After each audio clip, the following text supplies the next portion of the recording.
Biografi Auguste Comte Isidore Marie Auguste François Xavier Comte atau yang lebih dikenal dengan nama Auguste Comte lahir pada 19 Januari 1798 di Montpellier, Prancis. Auguste Comte disebut sebagai orang pertama yang menggunakan metode ilmiah pada ilmu sosial atau biasa dikenal dengan julukan Bapak Sosiologi dan tokoh aliran positivisme.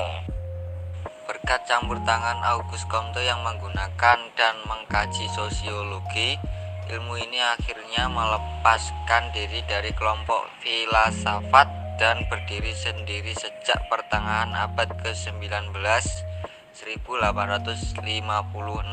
Kehidupan Auguste Comte setelah menempuh pendidikan di daerah Montpellier, Auguste kembali melanjutkan studinya di École Polytechnique di Paris. Sekolah barunya ini dikenal sangat setia kepada idealis republikanisme dan filosofi prosesnya. Sayangnya, École Polytechnique ditutup pada tahun 1816 untuk reorganisasi yang membuat Auguste harus meninggalkan sekolahnya tersebut dan menempuh pendidikan di bidang kedokteran. Tidak lama setelah Auguste menempuh pendidikan di bidang kedokteran, dirinya melihat ada sebuah perbedaan mencolok antara agama Katolik dan pemikiran dari keluarga monarki yang berkuasa di Paris.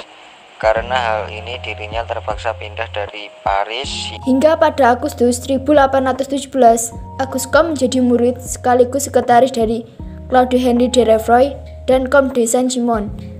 Berkat hal ini, Auguste Comte berhasil masuk dalam lingkup intelek. Namun beliau memilih untuk meninggalkan Claude Henri de Rouvroy dan Comte de Saint-Simon pada tahun 1824 karena merasa tidak cocok. Setelah meninggalkan tempat yang sebelumnya, Auguste melanjutkan penelitiannya tentang filosofi positivisme.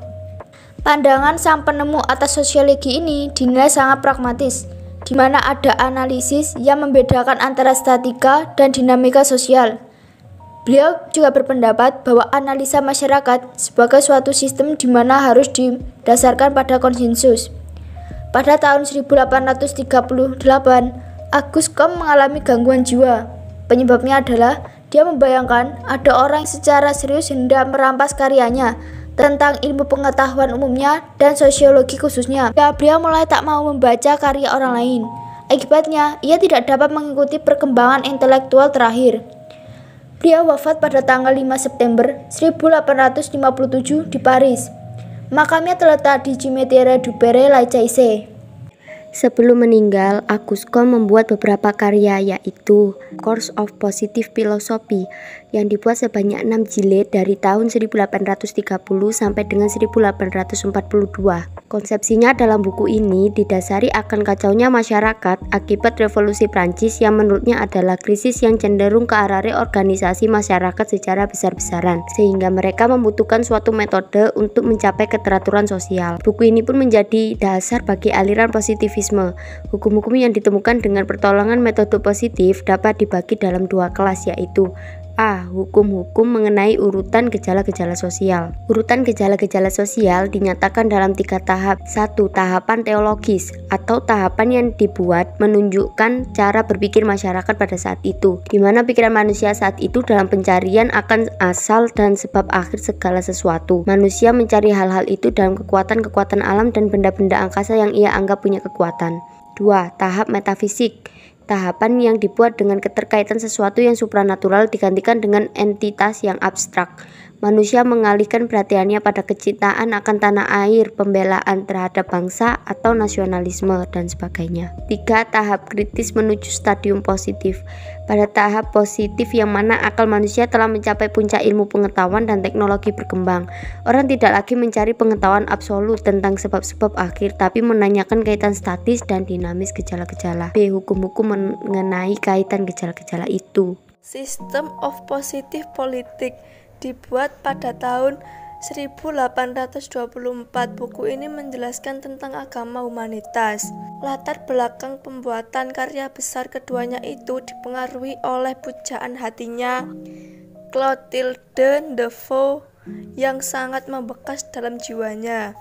Menariknya, kedua karya tersebut seperti sebuah seri pemikiran dari Auguste Comte. Auguste Comte mengatakan sains bertransformasi menjadi filsafat, sedangkan dalam sistem filsafat bertransformasi menjadi agama. Di dalam kedua buku tersebut, Auguste Comte memuat dua tujuan, yaitu satu, fondasi untuk sosiologi yang ia sebut fisika sosial dan koordinasi semua ilmu positif. 2. Menjelaskan 5 ilmu sains yang fundamental: matematika, astronomi, fisika, kimia, biologi. 3. Menjelaskan tentang ilmu sosial. Pemikiran Auguste Comte tentang sosiologi. Menurut beliau, sosiologi merupakan studi positif tentang hukum dasar dari gejala sosial yang di dalamnya dibedakan menjadi sosiologi statis dan dinamis. Sosiologi statis adalah ilmu dalam bidang sosiologi yang memfokuskan perhatian pada pusat-pusat hukum statis yang menjadi dasar adanya masyarakat. Sedangkan sosiologi dinamis adalah ilmu dalam bidang sosiologi yang memfokuskan perhatian pada pusat perkembangan masyarakat dalam arti pembangunan. Hal yang dipelajari di sini adalah faktor-faktor yang mempengaruhi perkembangan kehidupan masyarakat, apa saja yang telah diciptakan oleh masyarakat, serta hal apa saja yang telah dilalui oleh manusia dalam kehidupan bermasyarakat yang ia jalani. Auguste Comte berpendapat bahwa seperti halnya hukum alam, hukum sosial juga dapat digunakan untuk memprediksi apa yang akan terjadi di masa depan. Pemikiran Auguste Comte, khususnya positivisme, terus dikembangkan dan dikritik oleh ilmuwan-ilmuwan sosial lain yang mempelajari sosiologi, termasuk 3 pemikir besar sosiologi klasik, yaitu Durkheim, Marx, dan Weber.